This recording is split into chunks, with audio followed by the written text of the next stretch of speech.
Good day. My name is Carbonilla Jones O, and on today's checklist, I will be doing the IV fluid computation, calibration, regulation, drug incorporation, medication into the Soluset checklist.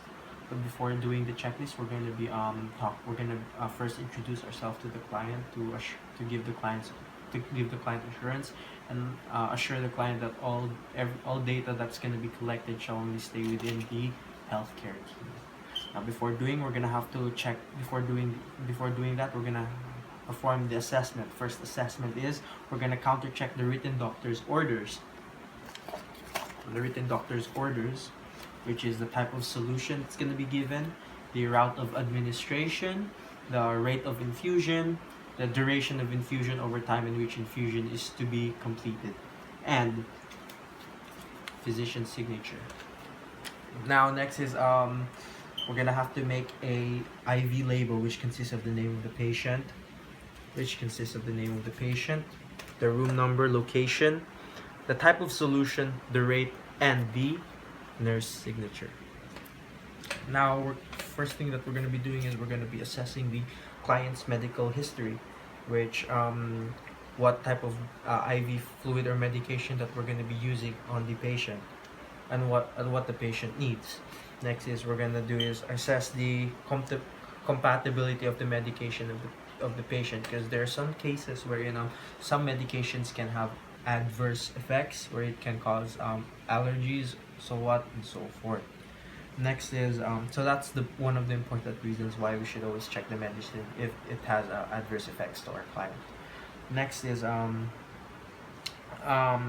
gonna assess the patient's existing IV fluid, which means we're gonna have to check for medication to reach the venous circulation, and IV line must be very patent. Next is assess for the IV insertion.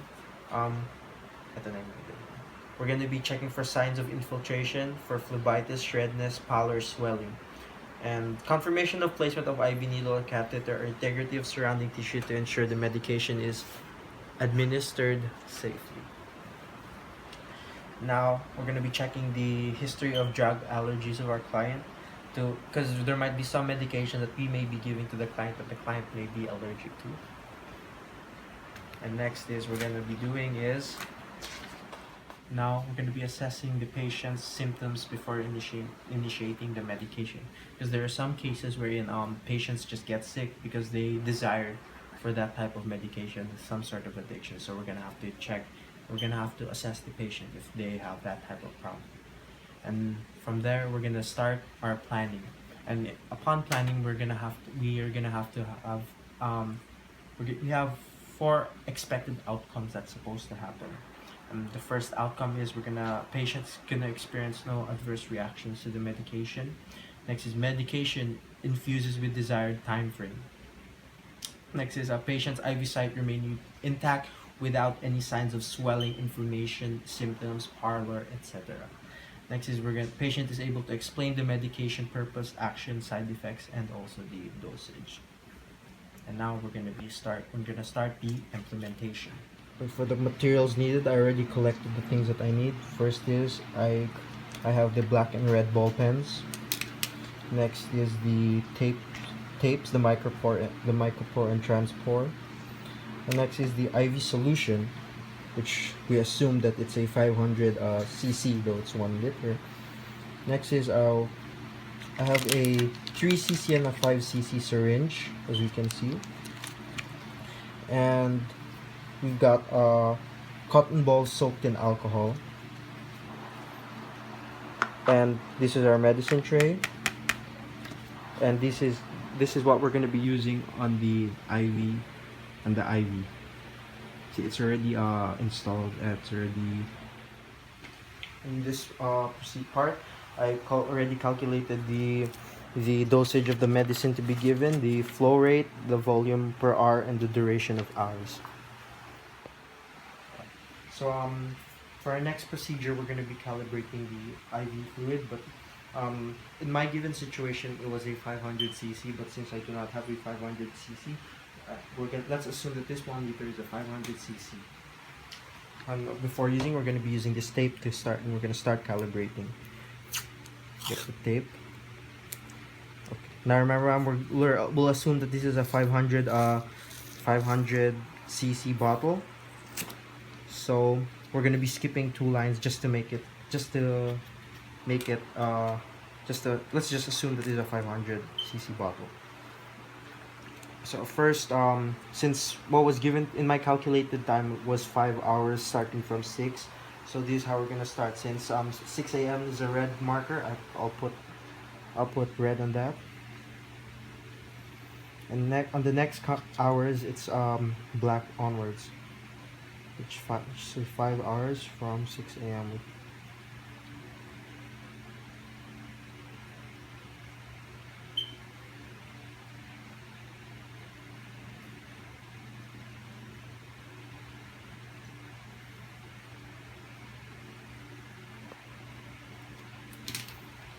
And that's how we calibrate.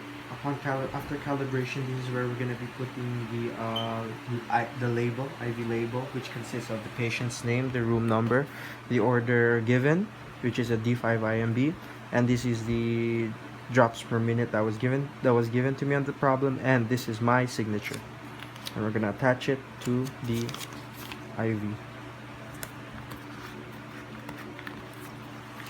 And next is we're gonna identify the patient, verify the patient's identity, and that is when we're going to be and from there we're going to be explaining the procedure and what we're going to be doing to the patient to assure the patient and to avoid any panic. And that's what we're going to be doing right now. We're going to be replacing the old solution with the new one. So first is we're going to remove it from the pole, the makeshift pole. Remove it and dispose properly. Then we get the new solution. Then we insert gently and properly. And upon insertion, we're gonna have to put it back once again at the pole. And now that it's in the pole, we're gonna have to open the clamp. Open this until it fills up. And we're gonna open this to help flush out to help flush out bubbles. And upon flushing it out, that's when we close this and close the main clamp. And then that is when we start regulating, and we're gonna press the drip chamber until it goes midway. And from there, we're gonna start regulating. Where in my situation, I must regulate 100 drops in 1 minute. So we're gonna start.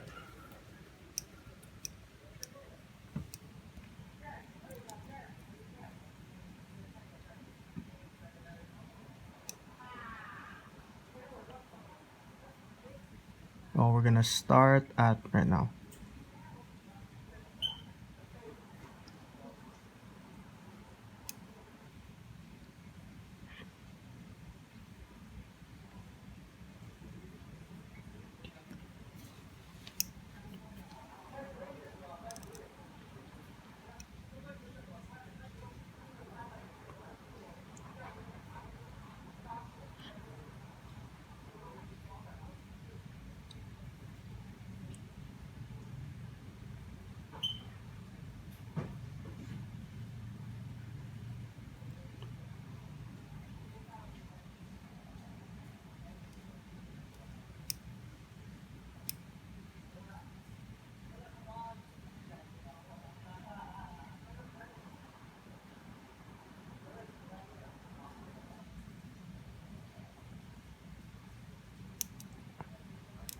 Now I'm gonna have to check.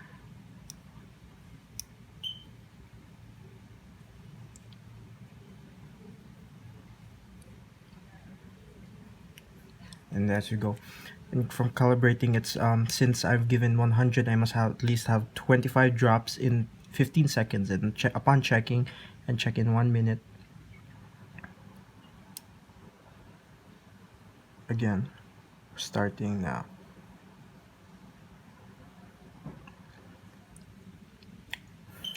And it's now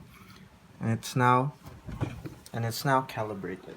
Next was I have to make the medication card. First is I put the patient's name, the room number, I put on the date, the given medication that I computed, which is a 0.5 ml, and the time that's given is from 6 a.m. to 10 a.m. In this procedure, we're gonna be replacing the IV fluid. So first is we're gonna take it off the pole. We're gonna remove the old solution, dispose properly, and replace with the new solution. And for the new solution, we should make sure not to touch the top area, and we should um, squeeze in properly. And from there, that is when we put the solution back to the hand. And from there, we're gonna be opening our clamp. When you open the clamp, we're going to be opening our air. At the same time, we're going to be opening this to let to flush out the bubbles and let gravity do its work. And the moment it's done, we close it. We close the main line. Check the chamber muna. And then we squeeze in the chamber. And now we're going to be incorporating the medication. But first, before incorporating the medication, we're going to have to close the clamp down here. After closing the clamp down here, we're going to open this until it reaches the amount needed.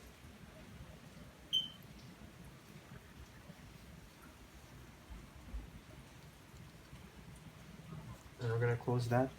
Next is we're going to get a swab of cotton with alcohol to disinfect the injection site area. We're going to administer the medication to avoid infection or anything. Next is we're going to be getting the solution that we're going to be using.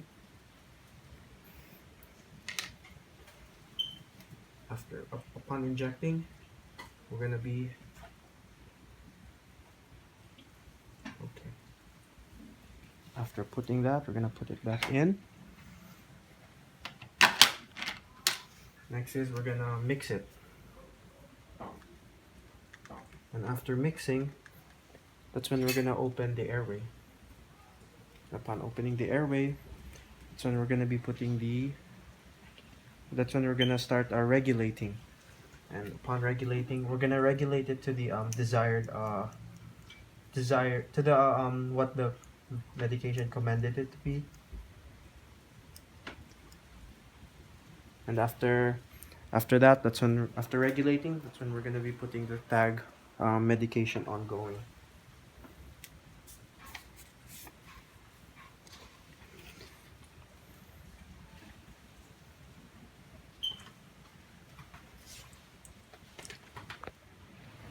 After regulating the IV fluid, the medication, we're gonna have to observe the patient if there's any adverse reactions in him. So let's assume that this medication has been consumed. So we're gonna open this up. Let's say it has been consumed, like completely flushed out.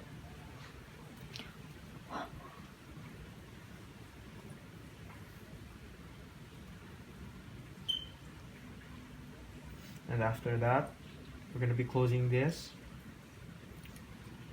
And we're going to be adding another 20 cc to clear. We're going to be adding another 20 cc to help in clearing out the remaining medication. And we close the clamp. After closing the clamp, we're going to open this again.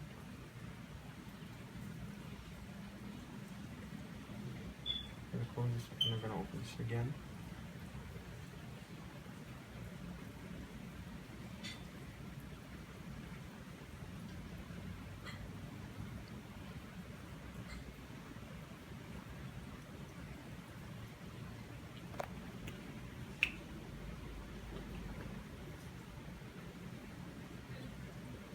And we're gonna flush everything out. That's to clean out the remaining medication.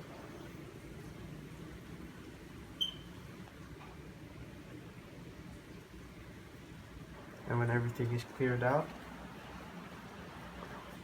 we're gonna be adding another 30 cc.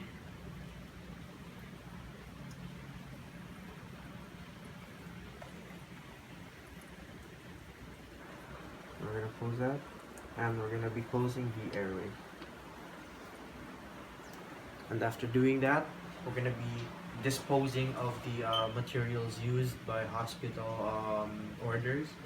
And next is we're gonna be performing proper hand hygiene and the proper asepsis. And the next thing is we're gonna be documenting the things that was done and the things that have been performed. First is we're gonna be, but the most important thing that we're gonna be documenting is the IV bottle number. Next is the type of solution, the type of flow rate, which in my case it was a 100 per drop flow rate. Next is the time of what time the IV was administered. It was administered at 6 a.m. What time the medication was given, and what was the client's response.